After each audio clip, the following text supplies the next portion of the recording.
Como siempre, PCBWay presente en este tipo de videos y especialmente en este que es educativo. PCBWay es la empresa más grande de China en la fabricación de placas PCB. Te ofrece desde las más simples placas para el aficionado por solo $5 más el envío, hasta las más complejas placas con varias capas flexibles en aluminio, con montaje de componentes, toda la gama de placas PCB y además también te ofrece el servicio de matricería e impresión 3D. No te olvides de pasar por la página de PCBWay, que es la empresa más grande de China en la fabricación de placas PCB. Muchas veces en los videos mis seguidores me dicen que no saben nada de electrónica y que les recomiende un curso o un libro, ¿no? Y bueno, me entusiasma mucho esa idea de hacer unos mini tutoriales con lo básico para empezar desde cero. Yo no tengo título de electrónica, solo un curso de radio que se dictaba por correo, pero he convivido con este apasionante mundo de los electrones desde mis 15 años, como aficionado. Y bueno, trataré modestamente de orientarlos en este tema, aprovechando un poco mi experiencia como docente para hacer la enseñanza más clara y lo más ameno posible. Hoy veremos en este comienzo de este mini curso las herramientas básicas para empezar. Soy César y te doy la bienvenida a mi canal.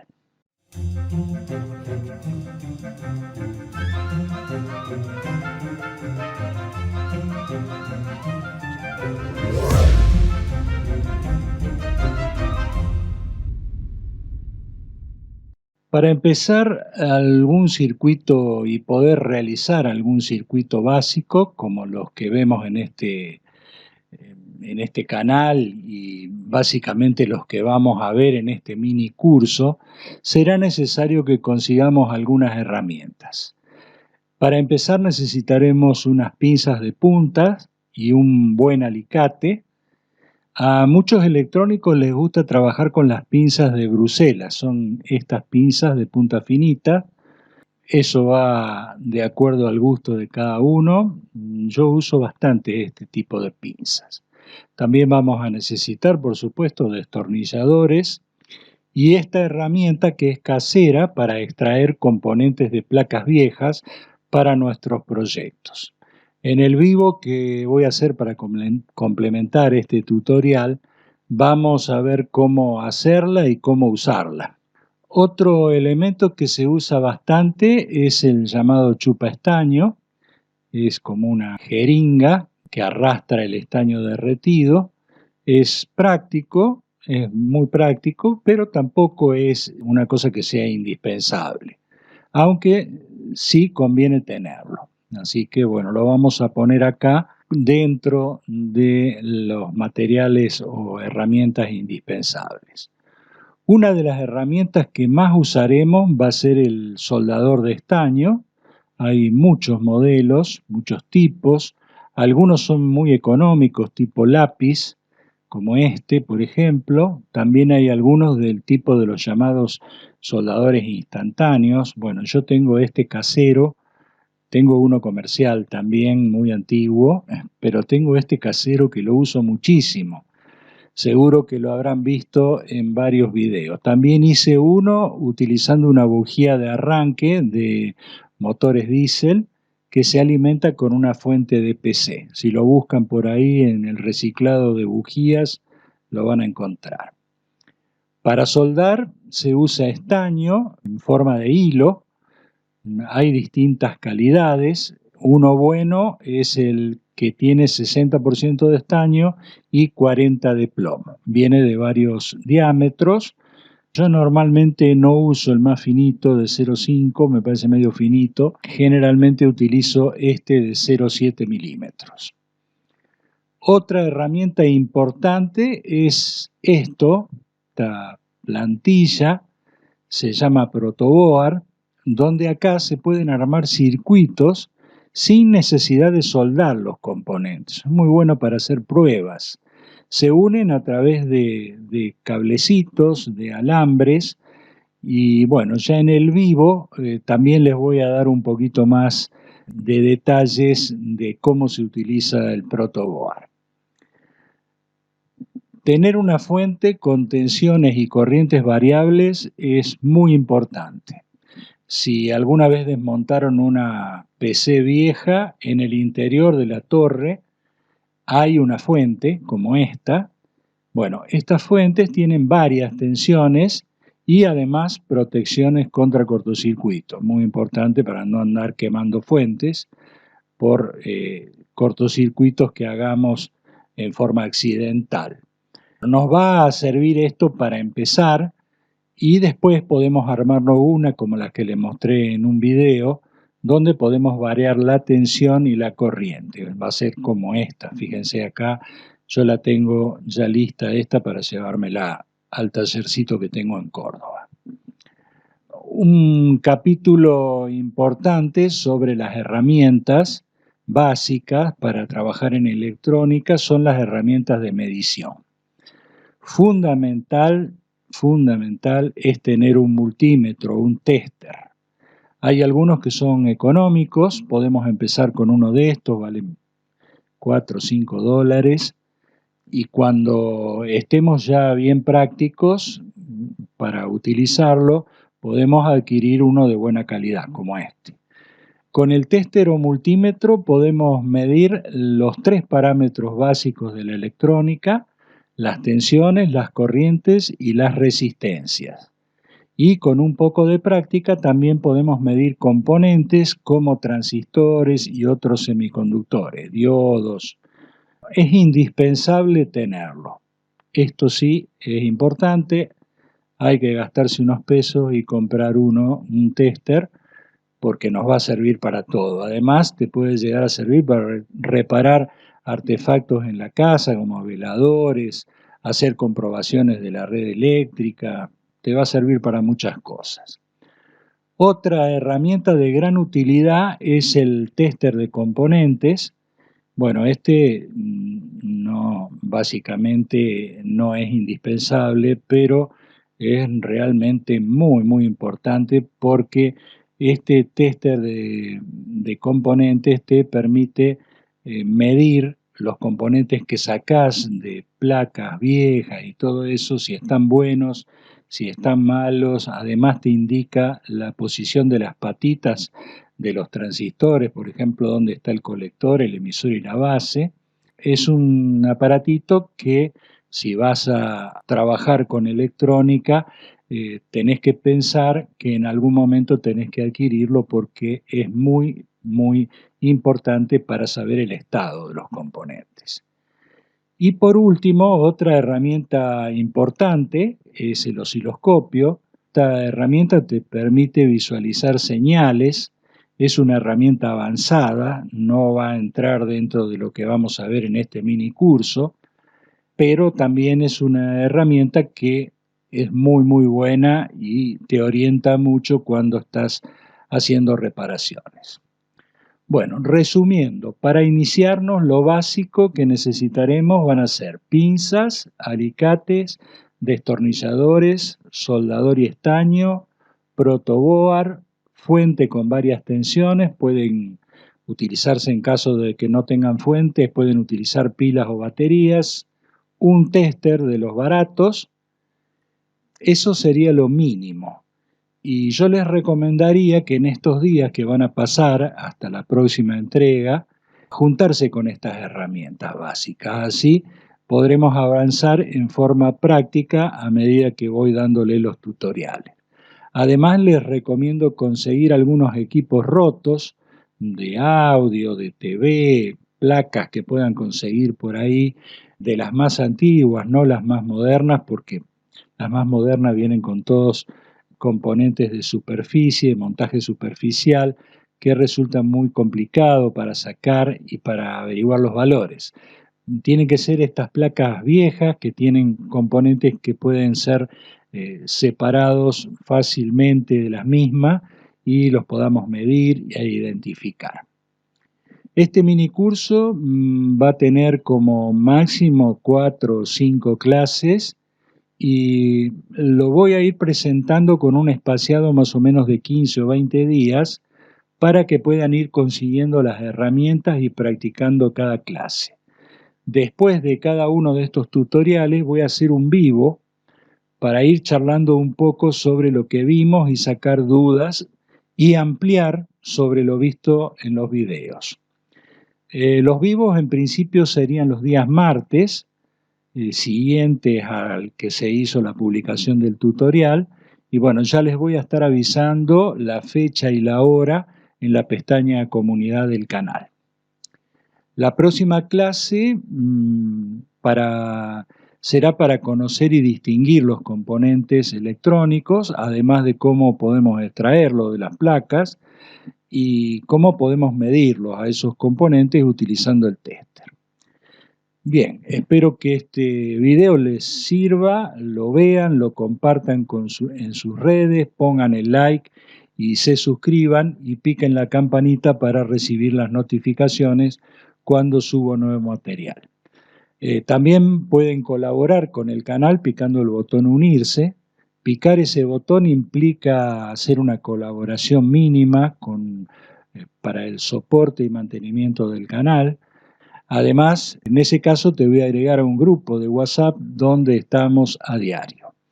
Pueden seguirme también en Facebook y TikTok con videos cortos. Muchas gracias por ver el video y hasta la semana que viene, Dios mediante.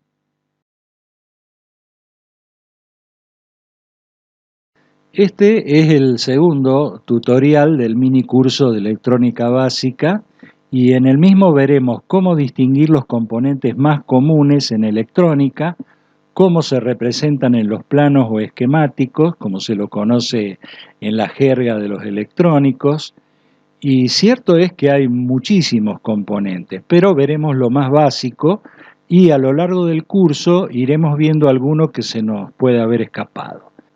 Para el que recién empieza, ver una placa como esta es todo un desafío. ¿Qué serán todos estos cositos que tienen distintos colores y nomenclaturas raras? Otros tienen muchas patitas. Parece difícil que lleguemos a saber qué son cada uno. Bien, empezaremos por distinguir todo lo que sea resistencias. Una resistencia es algo que ofrece un obstáculo al paso de la corriente. Por eso se llama así. En las placas deben ser los elementos más comunes. Son estas que tienen varias banditas de colores. Hay otras que vienen con el número impreso, con el valor, se miden en una unidad que se llama ohms, y para saber cuál es el valor hay un código de colores y con esas banditas que tienen podemos averiguar qué valor de resistencia tiene.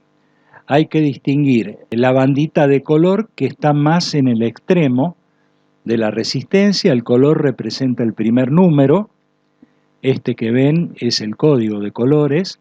Por ejemplo, esta resistencia en el extremo tiene el amarillo, es el número 4 en el código de colores. Después viene otra bandita de color violeta, que es el número 7, y la tercera banda es el rojo, que es el número 2. Esta resistencia tiene un valor de 4700 ohms. Los dos primeros números son el primero y el segundo número del valor, y el tercer número es la cantidad de ceros, es decir, 47 y 2 ceros. El valor es 4700. La última bandita es de color dorado y es la tolerancia. Puede tener un valor por arriba en 5% o por debajo en 5%. Si la banda es dorada, como en este caso. En caso de que fuera plateada, la tolerancia es del 10%. Bueno, acá hay varias resistencias. Lo bueno sería que ustedes se copien el código de colores y empiecen a practicar cómo calcular el valor de cada una. En las placas modernas de montaje superficial, las resistencias son estas y tienen impreso un número, por ejemplo, Acá se ve esta que tiene el 103, los dos primeros números y la cantidad de ceros. Entonces esta resistencia sería de 10.000 ohms. Se representan en los planos las resistencias de esta forma. También puede ser así. En otros casos, sobre la resistencia, y sobre todo en resistencias de bajo valor, hay un número seguido o tiene la R por delante. Por ejemplo, esta dice 68R. Eso significa que es de 68 ohms. También tiene la potencia esta. Por ejemplo, esta otra dice 6R2.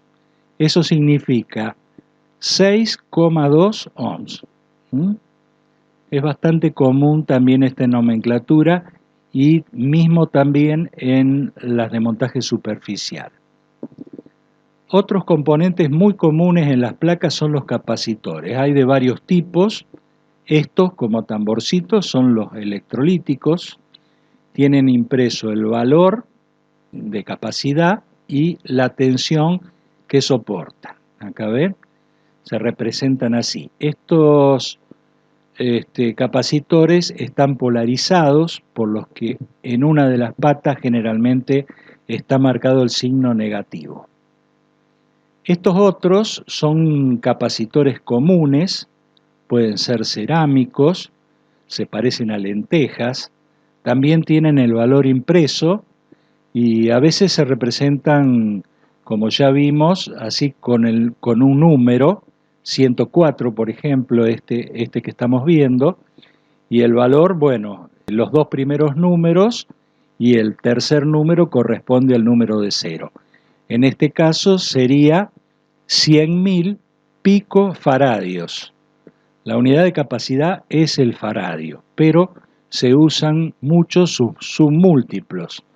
Por ejemplo, 100.000 picofaradios es lo mismo que 100 nanofaradios o 0,1 microfaradios. Estos otros que parecen caramelos también son capacitores, no se los vayan a morder. En el montaje superficial se ven así, sin ninguna numeración a la vista. Son de color pardo, un poco más grandes que la resistencia de montaje superficial. Y los capacitores se representan en los planos de esta forma. Bien, pasamos a los transistores. Los transistores tienen 3 patitas, por lo general tienen un encapsulado plástico. Hay algunos que son chiquitos, otros como estos y otros más grandes. También hay algunos que tienen este formato en metal. Estos componentes tienen impreso arriba unas letras y un número que los identifica. Los transistores tienen 3 patas que deben ser conectadas en el circuito solamente de una manera. Se representan así, y para saber cuál es el colector, la base y el emisor, que así se llaman cada una de esas patas, tenemos que buscar en internet la hoja de datos del componente. Por ejemplo, vean dice C945. Entonces nos vamos a Google y colocamos C945 Datasheet PDF. Esto nos va a llevar a la hoja de datos del componente. Ahí vamos a encontrar todos los datos del mismo. Cómo están ubicadas sus patitas, con qué voltaje podemos alimentarlo, planos incluso de los circuitos típicos, si es de juntura N o P, muchos datos que son interesantes.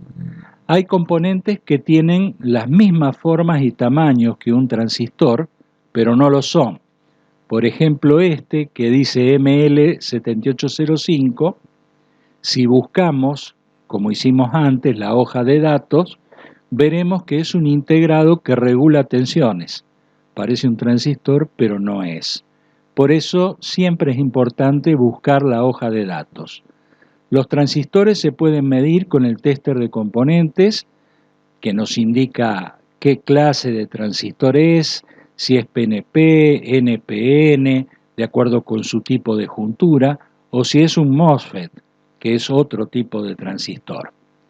Y además, cómo están distribuidas sus patitas, ¿no? Que es muy importante. Por eso yo les decía que el tester de componentes es muy, muy importante tenerlo. En el montaje superficial tienen este aspecto y en los planos los vamos a ver representados así. Cuando es PNP, tiene la flechita que va para el lado de adentro y si es NPN, la tiene hacia afuera. Este otro tipo de transistor es un transistor MOSFET. Bueno, ¿qué más hay? Bueno, esto que ven acá es un cristal de cuarzo. Esto sirve para hacer osciladores, traen unas inscripciones que indican la frecuencia a la que resuenan, 4000 en este caso. Se representan así en el esquemático. Estos otros componentes son transformadores. Estos en general tienen un núcleo que es de hierro o de ferrite. Tienen una bobina y se representan así. Pueden tener varios devanados secundarios, ¿no? Estos otros componentes son inductores, en realidad son bobinas, a veces tienen núcleo, otras veces no, núcleos que se pueden extraer, variables, se miden en una unidad que se llama henrios y sus submúltiplos y se representan de esta manera.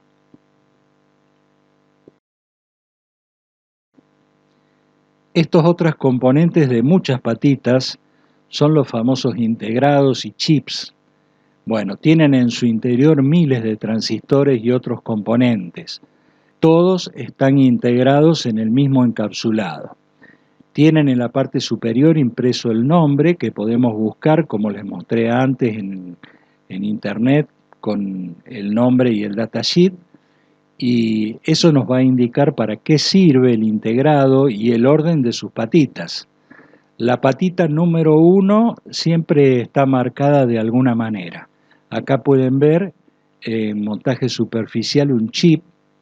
Generalmente estos componentes no se pueden medir con el tester de componentes. Cuando revisamos para ver si funciona o no, lo que podemos hacer es medir tensiones de alimentación y señales que proporcionan a través de un osciloscopio. Por el momento en este mini curso no vamos a utilizar los integrados. Otros componentes muy comunes son los diodos, son estos. Hay diversos tipos, algunos son comunes para rectificar tensiones, son estos de color negro. Esos rectifican tensiones alternas a continuas. Hay otros que son un encapsulado tipo de vidrio, son estos otros, sirve para rectificar frecuencias elevadas. Hay otros que tienen este mismo aspecto, así como encapsulado vidrio, que se llaman Zener. Esos Zener sirven para regular tensiones, algo parecido a lo que les comenté antes con los reguladores de tensión, que parecían transistores. Los diodos comunes se representan así, los Zeners que regulan tensiones de esta forma. También los LED son diodos y se representan así, con dos flechitas que salen para afuera, como que emiten la luz. Acá ven otro tipo de componentes que se llama fotodiodo, pero fíjense que las flechitas vienen para el lado de adentro, porque recibe luz. Acá ven otro componente bastante usado, se trata de un relay, es una especie de llave que se activa por medio de una tensión. Tiene una bobina, que es la que lo activa, y los terminales de un interruptor. Puede tener varios terminales y se representa así. Hay otros componentes como termistores, optoacopladores, fotocélulas, que iremos viendo en caso de que las usemos. Bueno, acá les presento un sencillo esquemático donde podemos distinguir distintos componentes. Lo voy a dejar en pantalla unos segundos y luego voy a poner a qué corresponde cada símbolo, para que ustedes puedan ir practicando con los esquemáticos, así van familiarizándose con los componentes. Como saben, este tutorial lleva como complemento una clase en vivo para interactuar con las dudas que se presenten y aclarar dudas que me dejen acá abajo en los comentarios. Y bueno, tanto los videos tutoriales como los vivos van a quedar siempre disponibles para la consulta, son libres y gratuitos. El vivo va a ser el día miércoles próximo a las 21 horas, así que los espero a todos. Si les gustó el tutorial pueden poner el like y suscribirse al canal. Recuerden que deben estar suscritos para poder interactuar en el vivo. Así que suscríbanse y piquen la campanita. Y si quieren colaborar con el mantenimiento del canal, pueden picar el botón unirse, que es un monto mínimo y ayuda. Recuerden que estoy haciendo esto todo libre y gratuito y bueno, requiere tiempo y esfuerzo. Tuve la oportunidad de hacerlo en plataformas pagas, lo que me dejaría unos mangos, pero preferí hacerlo libre y gratuito para que todos tengan acceso. En el caso de unirse, también los voy a agregar a un grupo de WhatsApp donde están los miembros premium. Pueden seguirme también en TikTok y Facebook con videos cortos. Mil gracias por ver el video y hasta la semana que viene, Dios mediante.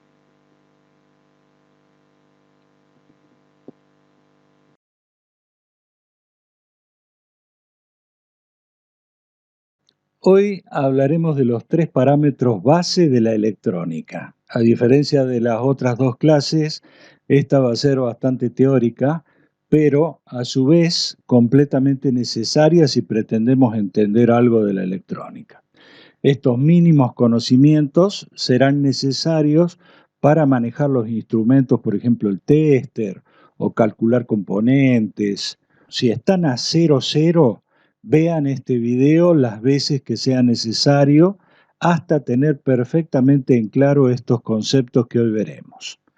Los tres parámetros que les comenté antes son la tensión o voltaje, la corriente o amperaje y la resistencia. Primero vamos a empezar definiendo la forma en que fluye la corriente por los cables o conductores. Cuando este flujo es constante, se llama corriente directa o DC. Es la de las baterías y pilas, y si el flujo cambia de dirección permanentemente o periódicamente, se llama corriente alterna o AC. Bueno, esta fue la madre del problema entre Tesla y Edison, si ustedes lo recuerdan. La corriente directa se representa con líneas rectas y la alterna con una sinusoide. La línea domiciliaria es de AC, pero casi todos los equipos electrónicos se alimentan con DC. Por eso es que la corriente de línea debe rectificarse, pasar de esa sinusoide a una línea recta. Las fuentes de alimentación de los equipos hacen justamente eso, rectifican y bueno, la mayoría de las veces bajan la tensión de la red. En el vivo les voy a mostrar cómo se ve en un osciloscopio una corriente directa, una alterna y los generadores, uno de directa y otro de alterna.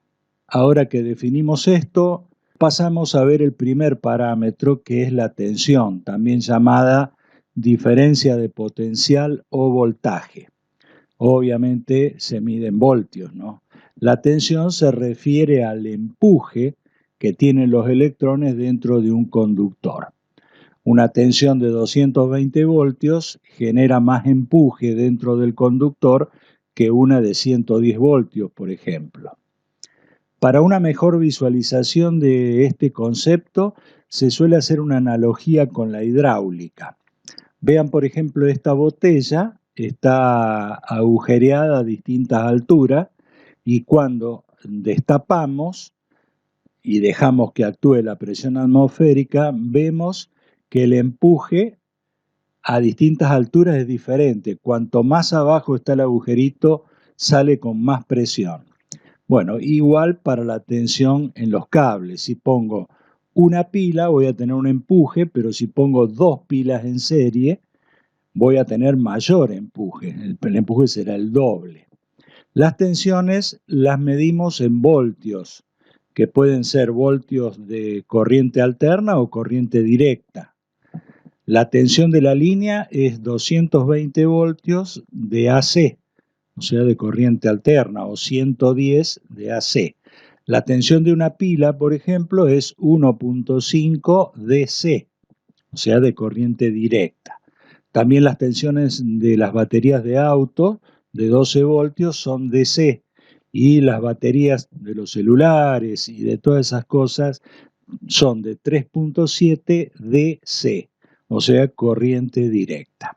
Definido el primero, vamos al segundo parámetro, que es la corriente.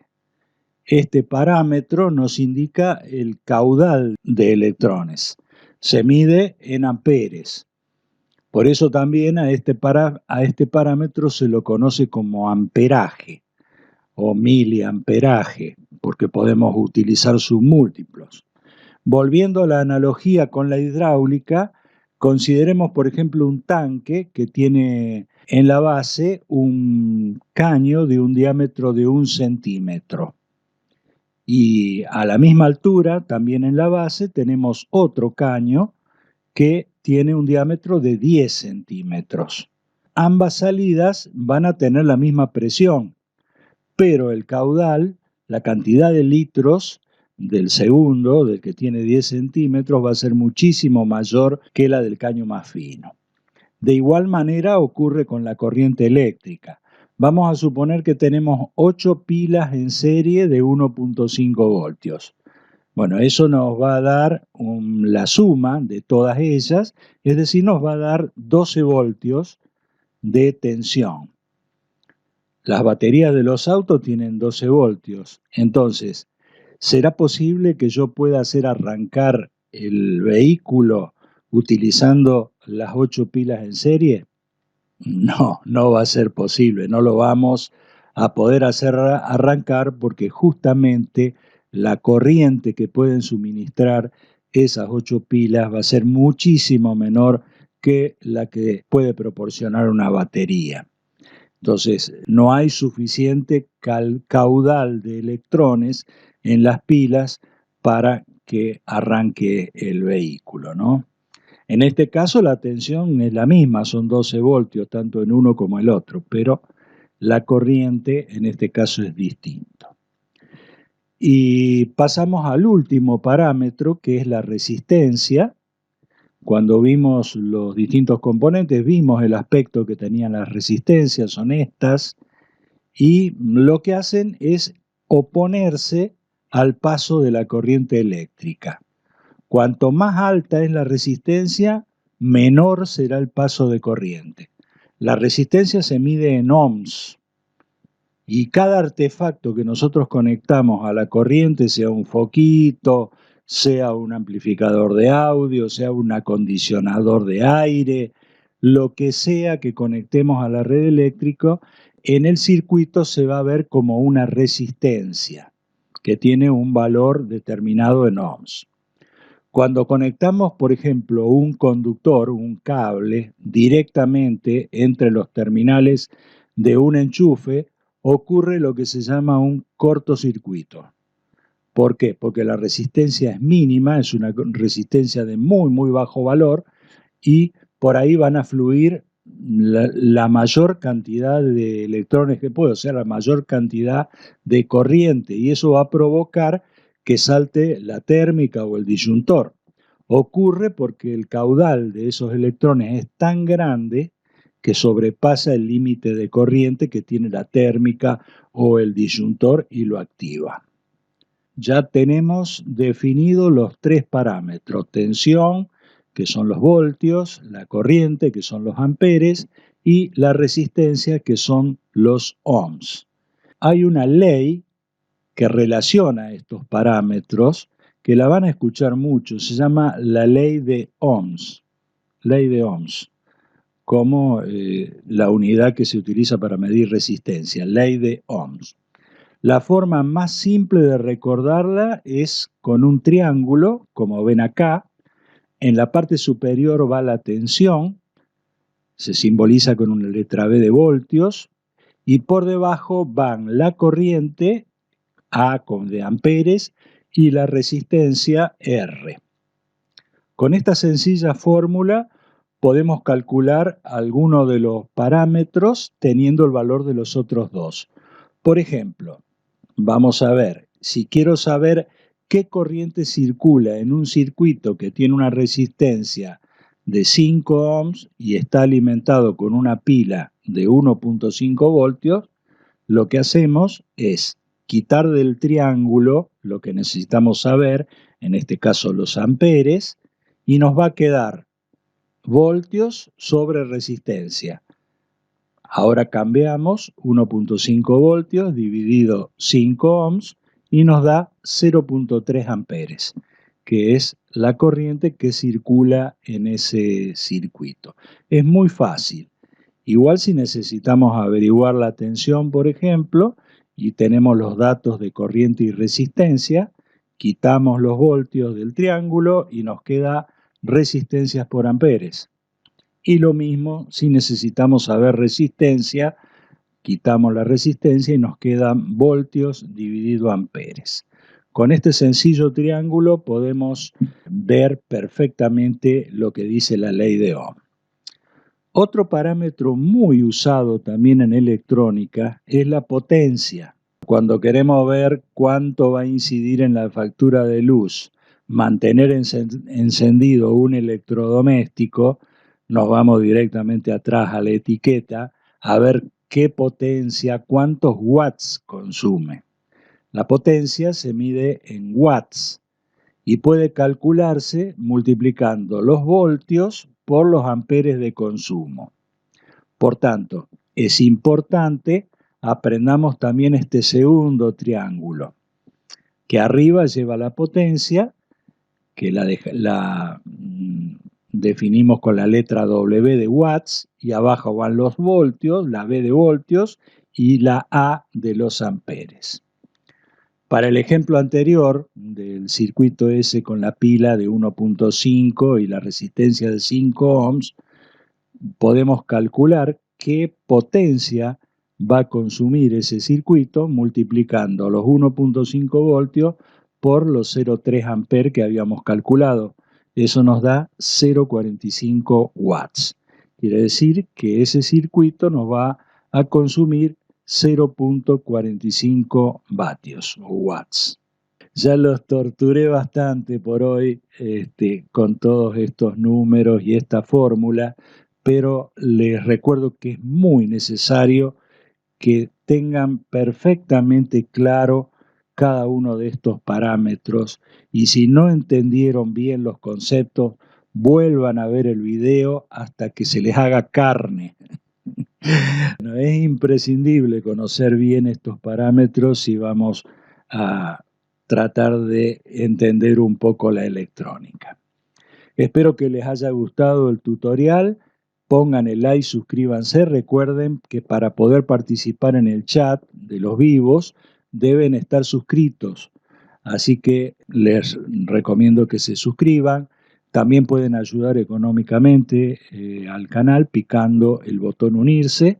En ese caso te voy a agregar a un grupo de WhatsApp donde están los miembros premium. Recuerden, el miércoles próximo, si Dios quiere, tendremos el vivo.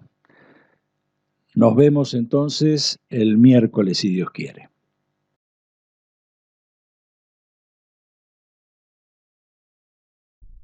Entramos en la clase número 4 del mini curso y hoy veremos cómo medir los parámetros básicos de la electrónica. Para eso necesitamos una herramienta que será esencial para todo aquel que quiere trabajar con electrónica, que es el tester o multímetro. Pero antes de meternos de lleno en el tema de las mediciones, les voy a mostrar varios modelos de estos instrumentos tan útiles. Acá pueden ver varios, la mayoría son digitales, solo estos son con agujas, son los analógicos, los demás tienen pantalla, Algunos son económicos y otros no tanto. Incluso este que ven acá trae un osciloscopio, que es una herramienta también muy útil en electrónica, y otros también traen un generador de audio. Este mismo también lo trae. Estos son autorrango. Este, por ejemplo, es autorrango, es decir, que se ajustan solos, y otros, los más económicos, todos estos amarillitos, bueno, estos son manuales, hay que ponerlos en escala correspondiente antes de poner las puntas para medir. Para el que esté empezando con electrónica, yo les recomiendo estos baratos.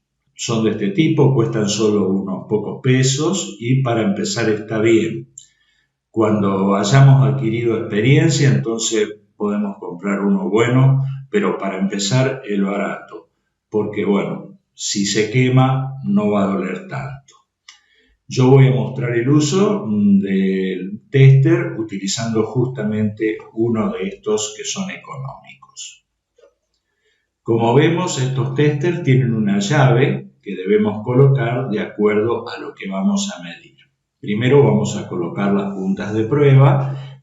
Como ven, tiene varios enchufes. Lo vamos a colocar en la punta negra en el que dice COM, o sea, común, y la punta positiva para medir tensiones la vamos a colocar donde acá está marcado que mide voltios, ohmios, miliamperes. Colocamos ahí las puntas, después tenemos otro enchufe que está más acá, que dice 10 amperes.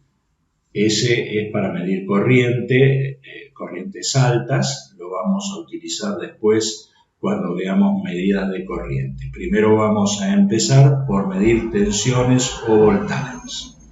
Como ya vimos antes, hay dos tipos de corriente, una que es directa y otra alterna, la corriente directa DC y la alterna AC, y vamos a medir la tensión de una pila. La tensión de una pila saben que es corriente directa, así que vamos a colocar la llave en donde está la B de voltios con el símbolo de directa, que son estas dos líneas, una línea llena y una línea de puntos. Bueno, si desconocemos la tensión que vamos a medir, ponemos en la escala más alta. En este caso son 600 voltios. Ponemos el cable negro o común en el negativo de la pila y el rojo al positivo. Como vemos, solamente nos marca 1, marca muy poquito, allá atrás de todo. Entonces vamos a cambiar la escala por una escala más baja. Sabemos que las pilas tienen alrededor de 1.5 voltios, así que vamos a ir bajando de escala hasta que nos marque una cifra significativa. Acá he bajado hasta 20 voltios, por ejemplo, en la escala de 20 me está marcando 1.5. En los tester autorrango colocamos las puntas y mide el valor sin tener que cambiar de escalas. Esa es la ventaja. Incluso hay algunos tester que son inteligentes, que directamente detectan qué es lo que estamos midiendo.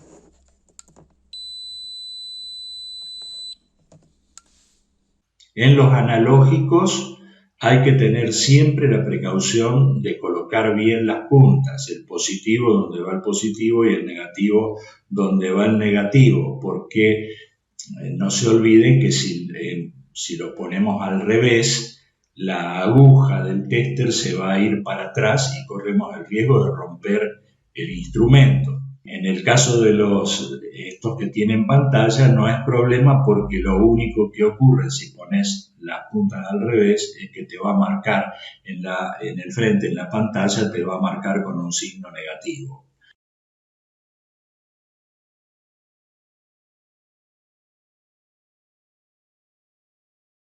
En cualquier placa es muy fácil medir tensiones. Por ejemplo, veamos esta placa que es una fuente.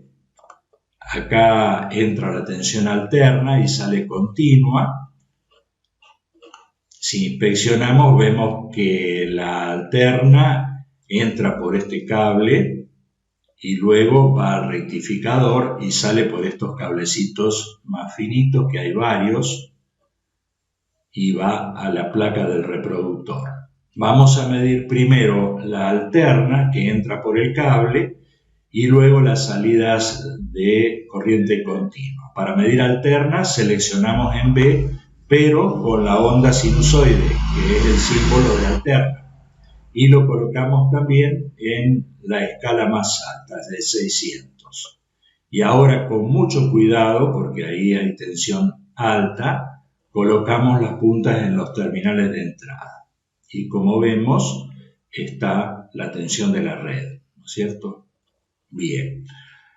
Ahora vamos a medir la salida de la fuente. Vamos a cambiar a voltios, pero en directa, y lo vamos a colocar también en la escala más alta y medimos en los cablecitos estos que están acá a la salida. Casi siempre el negativo de la tensión DC que rectifica en esta fuente está conectado al chasis por una cuestión de comodidad y de blindaje, así que la punta negativa la podemos poner en algún tornillito, en alguna cosa que esté conectada al chasis, y la positiva la vamos a ir poniendo al cable. Como ven acá en uno marca 0, porque justamente ese también es negativo, está conectado directamente a negativo, entonces no marca tensión. Después en otro me marca 5 voltios y en otro marca 1 voltio y pico. Como ven, es muy fácil poniendo las puntas y ya medimos directamente. No hay que hacer ningún cambio y no hay que desoldar nada. Directamente ponemos las puntas y medimos tensión. Entonces, medir tensión es muy simple, muy simple, solamente poniendo las puntas y listo. Otro parámetro que se puede medir es la corriente. Estos tester baratos solo permiten medir corriente directa. Como ven acá, esta está la de amperes y están las dos líneas que simbolizan la corriente directa. Pero hay también corriente en alterna. Bueno, algunos tester que son más caros vienen con una escala para amperes de corriente alterna. O lo pueden medir también con una pinza amperométrica, como esta, por ejemplo. Esta sirve también para medir corriente alterna. Bueno, para medir amperes debemos tener en cuenta si vamos a medir mucho o poco. Igual que hicimos antes con la tensión, ahora con los amperes también. Si no sabemos, lo mejor es empezar por poner donde se mide mucho. Entonces vamos a cambiar la clavija de la punta positiva y la vamos a colocar acá donde dice 10 amperes DC. Y colocamos la llave selectora en 10 amperes. Esta vez no vamos a poder meter las puntas en cualquier lado como vimos antes en la tensión. Tenemos que poner el tester en serie con lo que queremos medir. Para un ejemplo simple, voy a medir la corriente que consume este foco. Bueno, para eso pongo la punta positiva en el polo positivo de la fuente y la otra punta al cable que va a la lámpara. El otro polo de la lámpara al negativo de la fuente. ¿Ven? Acá queda completamente en serie. El instrumento está dentro del circuito eléctrico que forma este simple arreglo acá, ¿no es cierto? Va desde el polo positivo, pasa por el instrumento, va a uno de los polos de la lámpara, del otro polo de la lámpara sale al polo negativo. Acá pueden ver cuánto está marcando, cuánto está consumiendo en amperes este foco. Vemos que es 1 ampere y pico. Esto también lo pueden ver en las fuentes de alimentación de laboratorio. Acá pueden ver que ya directamente esta fuente que tengo yo acá, que es casera, que yo ya hice un video de esto, de cómo se hace una fuente muy simple, ya directamente tengo una lectura en el panel de la fuente donde me están marcando los amperes. Es muy práctico tener esto porque yo ya no necesito hacer todo este arreglo de poner en serie el tester. Directamente conecto cualquier aparato acá en esta fuente, le doy la tensión y me está marcando también la corriente, los amperes que está consumiendo.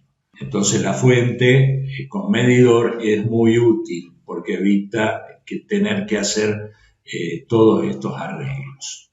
Nos queda la medida de la resistencia, que bueno, está marcada en el tester con la letra omega, acá lo pueden ver, tiene varias escalas, desde 2 megón, o sea, desde 2 millones de ohmios, hasta 200 ohms. Para medir resistencia es muy simple. Ponemos las puntas en los extremos de la resistencia que queremos medir y nos va a dar el valor.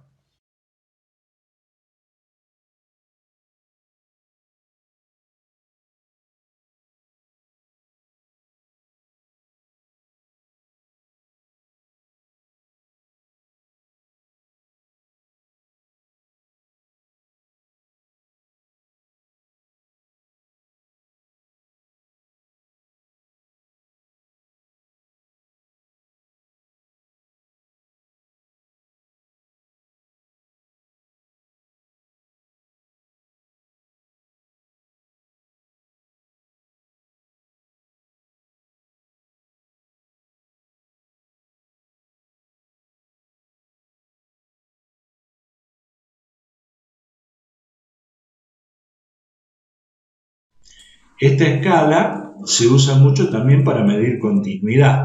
Es decir, si queremos saber si un cable está cortado o no, ponemos las puntas en cada uno de los extremos del cable y vemos si hay una resistencia baja o si, por el contrario, hay una resistencia alta que indica que el cable está cortado.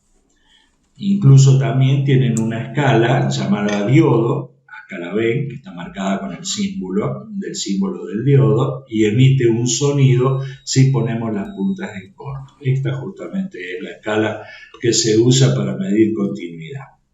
También sirve justamente para medir diodo, ¿no?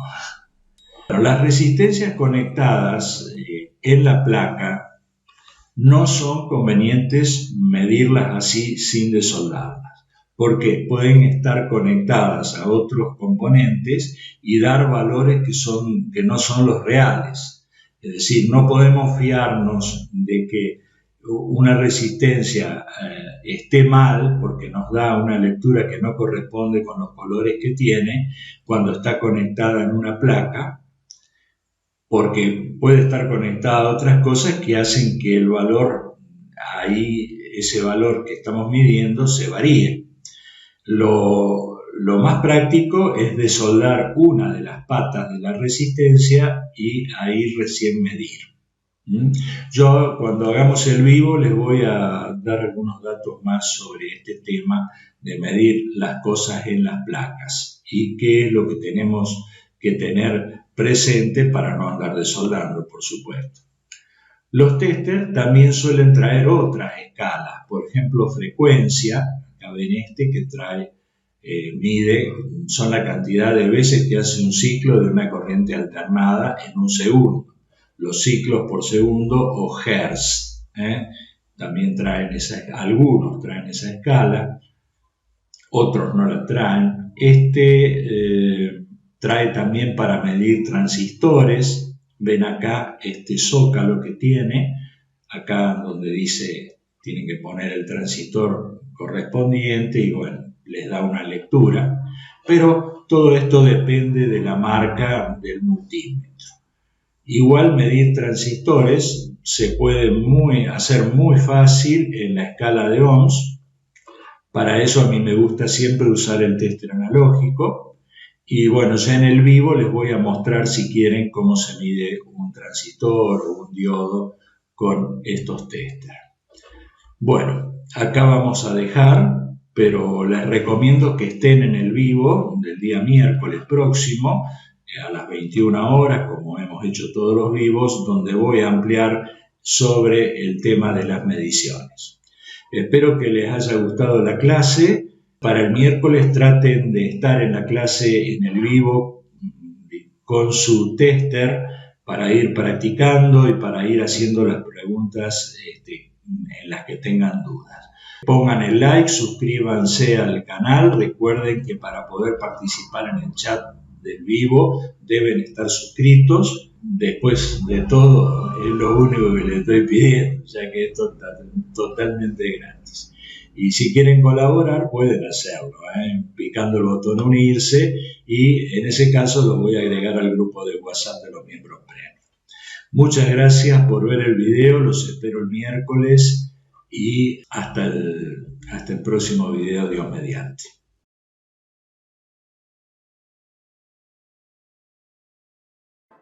Hoy voy a darles la última clase tutorial del mini curso de electrónica básica y durante la misma vamos a construir un proyecto. Se trata de un amplificador e inyector de señales. Esta construcción básica nos va a permitir relacionar los esquemáticos con el armado práctico, una interpretación de cómo funciona el circuito y hacer una revisión básica en caso de que no funcionara. Se trata de una herramienta muy útil para los que son reparadores, ya que es un inyector de señales, lo podemos colocar, por ejemplo, en la entrada de un micrófono de un amplificador y el tono debe escucharse en la salida del mismo amplificador. Lleva solamente dos transistores, uno NPN y el otro PNP, muy económicos y fáciles de conseguir o recuperar de alguna placa. Se trata del BC548 y el BC558. También necesitamos unas pocas resistencias y capacitores. Lo voy a estar armando en el protoboard, pero también en una placa de PCB que he pedido a PCBWay, mi empresa favorita para la fabricación de todo tipo de placas, tanto profesionales como para aficionados. Acá pueden ver las plaquitas, son de muy buena calidad y es muy simple armar los circuitos con este tipo de ayuda, ¿no? Porque está todo bien marcadito, no podés equivocarte. El esquemático de este proyecto es este que ven ahora. Este circuito es una configuración básica de amplificación que con una realimentación puede convertirse en oscilador.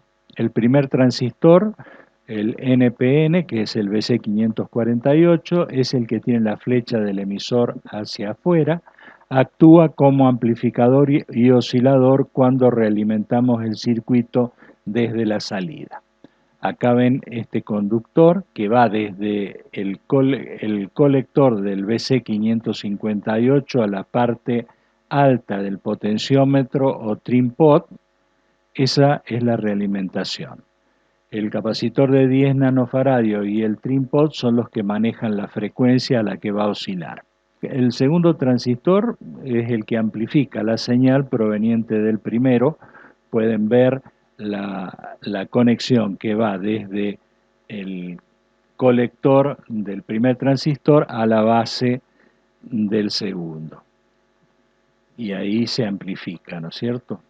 Si colocamos un parlante en paralelo con la resistencia de 100 ohm del colector del transistor PNP y cortamos la realimentación que va al punto alto del potenciómetro, el circuito se convierte en un amplificador de audio. Es muy simple y muy ingeniosa esta variante, ¿no?, del circuito. Solamente con un puente convertimos de amplificador a inyector. Vamos a armarlo en el protoboard y también en la placa de PCB que me han enviado de PCBWay. Comenzamos colocando los dos transistores, seguido conectamos el emisor del NPN al bus negativo y el colector del PNP al bus positivo. Con los puentes estos, ahora colocamos las resistencias que van a la base del primer transistor y al colector, las dos van a positivo, el capacitor de 10 nanofaradios que va a la base del primer transistor y al trim pot.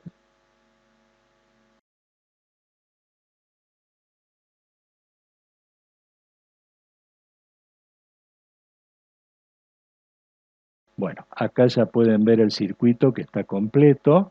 Este cablecito rojo es el que hace de realimentación. Cuando yo levanto este cable se convierte en un amplificador. Si lo conecto al punto alto del preset se convierte en el inyector de señales. Se los voy a dejar un poco más de tiempo en pantalla para que puedan copiar exactamente cómo están conectados los componentes. Todo el conjunto se puede alimentar con una batería de 18650. Y bueno, para probar si está funcionando, vamos a colocar la punta de prueba en los terminales de un altavoz en modo inyector de señal. Y van a escuchar el tono y moviendo el trim pot tenemos que escuchar que el tono varía, ¿no? Como ya les dije, entre el capacitor de 10 nano y el trim pot son los que modifican la frecuencia. Durante el vivo complementario, que va a ser este miércoles, también vamos a ver en el osciloscopio la forma de onda que se genera y cómo se varía modificando el trim pot. Ahora vamos a armar el mismo circuito en la placa de PCB. Como ven, está todo muy bien marcadito, muy fácil. Y también le voy a colocar un botón pulsador con el que pasamos de amplificador de audio a inyector de señales. Es rapidísimo, muy fácil, quedan muy bien este tipo de plaquetas, las podemos colocar después en alguna cajita, nos va a quedar mucho más portátil y más vistoso, ¿no? Conectamos las puntas de prueba y podemos ir probando etapas de algún amplificador de audio. Yo, aprovechando que ya tengo armado este mismo proyecto en el protoboard, y como si yo le quito la realimentación se convierte en un amplificador de audio, lo que voy a hacer es colocarle a la salida un parlante y sacar el cable de realimentación y probar con el otro que armé en la plaqueta como inyector de señales, a ver si funciona. Parece que funciona, ¿no? Se escucha perfectamente el tono de audio en el parlante del circuito que está armado sobre el protoboard. En caso de que no funcionara, que hubiera alguna mala conexión o algo, podemos ir investigando a partir de qué etapa del mismo deja pasar la señal y cuándo se corta. Y ahí buscar dónde está la falla. Como les dije antes, este circuito se convierte en un amplificador de audio, como acabamos de ver, si quitamos la realimentación. Y cuando ponemos la señal en la parte alta del potenciómetro, podemos meterle señal con los dedos y escuchamos en el parlante el sonido clásico de los 50 Hz de la tensión de red, indicando que está amplificando. Todo este proyecto está en la página de proyectos compartidos de PCBWay, que van a encontrar en la descripción del video. Si están interesados pueden pedir ahí mismo las plaquetas de PCB, salen solo $5 más el envío, y la ventaja de hacerlos con el PCB es que no podés equivocarte y el equipo sale funcionando de una. Está todo bien marcadito, las resistencias con su valor, cómo van los transistores, todo muy simple. En pocos minutos ya tenés listo el proyecto. Si piden las placas, van a encontrar algunas diferencias con esta que estoy utilizando ahora, porque le agregué una salida para las puntas y la resistencia de 100 y el capacitor electrolítico, que originalmente no estaban en el plano. Si ustedes se animan, también pueden hacer el mismo circuito en una placa de estas de prototipo, como esta, pero bueno, ya requiere un poquito más de cuidado. No es difícil, pero hay que fijarse un poquito más, para no equivocarse. El amplificador puede utilizarse en cualquier proyecto que nosotros necesitemos amplificar una señal, como por ejemplo una radio galena o un monitor de auriculares para una mezcladora casera. Como herramienta es muy útil como inyector de señal para encontrar etapas defectuosas en amplificadores. En el caso de que lo armaron y no le funciona, vamos a comenzar por medir la tensión en voltios DC en escala de 20, primero en los bus de alimentación del protoboard, que son estas dos líneas, la azul y la roja, y bueno, tiene que estar la tensión de la batería. Ponemos, si encontramos que verdaderamente está la tensión de la pila, de la batería 18650, dejamos colocada la punta negativa en el bus negativo y con la punta positiva tocamos el colector del primer transistor. Ahí debemos encontrar una tensión parecida a la de la batería, o sea, y casi igual a la que medimos antes en los bus de alimentación. Ahora tocamos con la punta positiva el emisor del segundo transistor y también debe tener una tensión similar a la que medimos antes. Si estas comprobaciones dan bien, bueno, hay que empezar a mirar si no hemos conectado algo mal, ¿no? Porque podemos haber fallado en alguna de las conexiones.